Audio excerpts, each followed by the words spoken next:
É muito difícil para mim estar aqui, porque eu sou uma pessoa desenvolta com direito, eu trabalho com direito climático, com direitos humanos, mas hoje aqui eu estou diante de vocês como uma vítima do lawfare, né?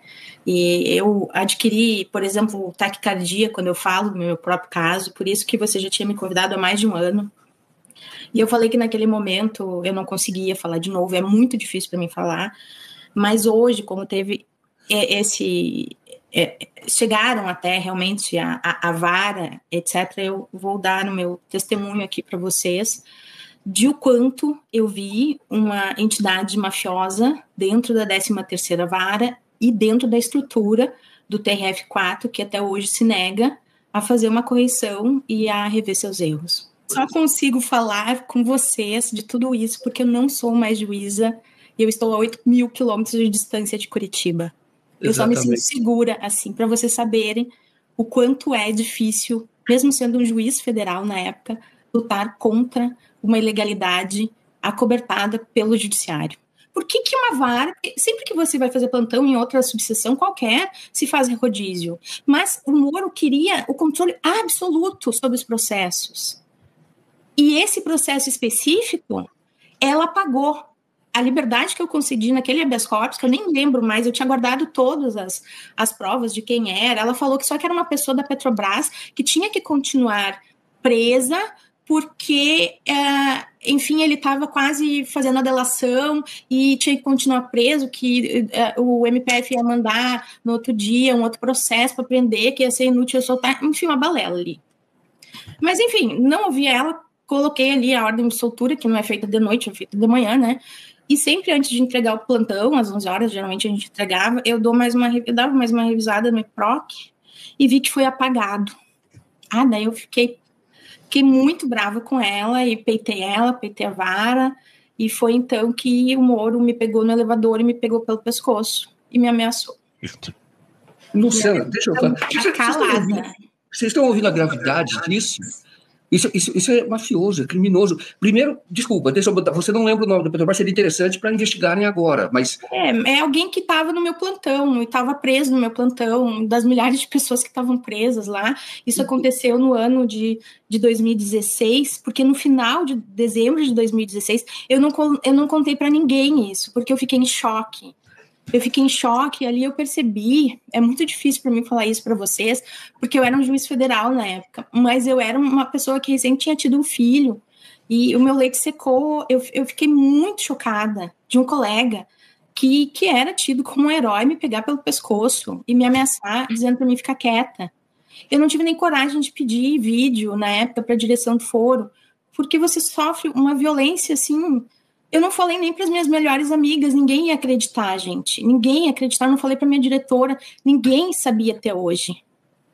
Luciana, deixa eu dizer uma coisa para você. Isso é final de dezembro, dezembro... Não, isso foi, eu não me lembro direito quando foi, gente. Eu realmente bloqueei quando tudo isso foi. Depois eu não entrei mais em plantão.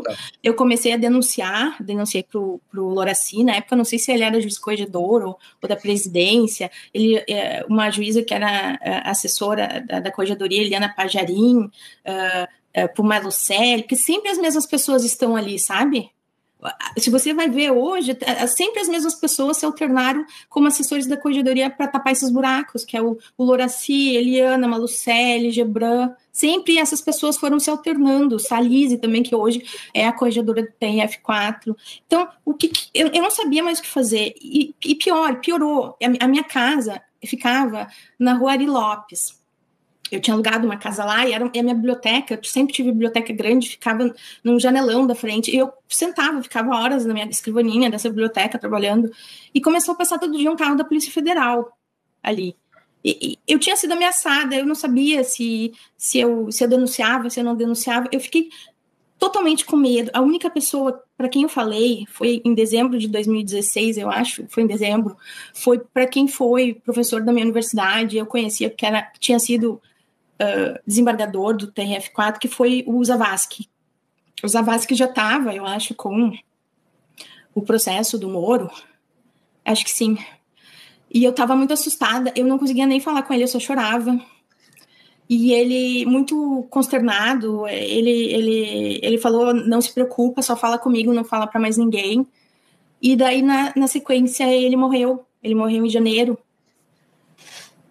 A princípio, eu achei que a morte era um acidente, mas o delegado federal que atendeu o caso dele lá em Paraty, 3 meses depois, foi assassinado em Florianópolis.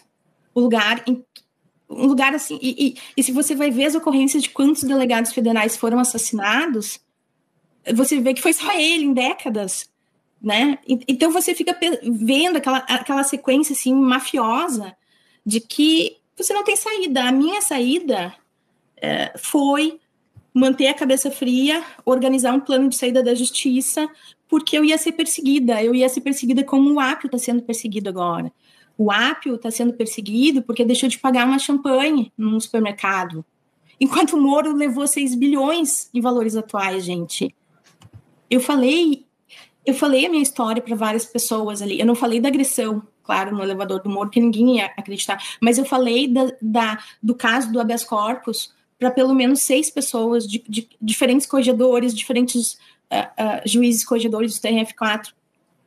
Tem uma desembargadora que eu amo muito, ela é muito querida, ela é uma pessoa muito humana, que se chama Luciane Correia. Ela foi fazer correção na minha vara, eu não me lembro direito quando, acho que foi em 2019, eu me lembro da roupa dela, ela estava com uma blusa branca, uma calça verde, e recém o Moro tinha assumido, eu acho, para ministro, e eu acho que não tinha saído ainda a Vaza Jato, não sei se tinha saído a Vaza Jato, mas eu falei para ela, vai e faz uma correção extraordinária na vara, porque aconteceu isso e isso com as diretoras ali, eles fizeram muitas coisas erradas, mas eu falei assim, de uma forma que eu já não acreditava que a justiça ia ser feita.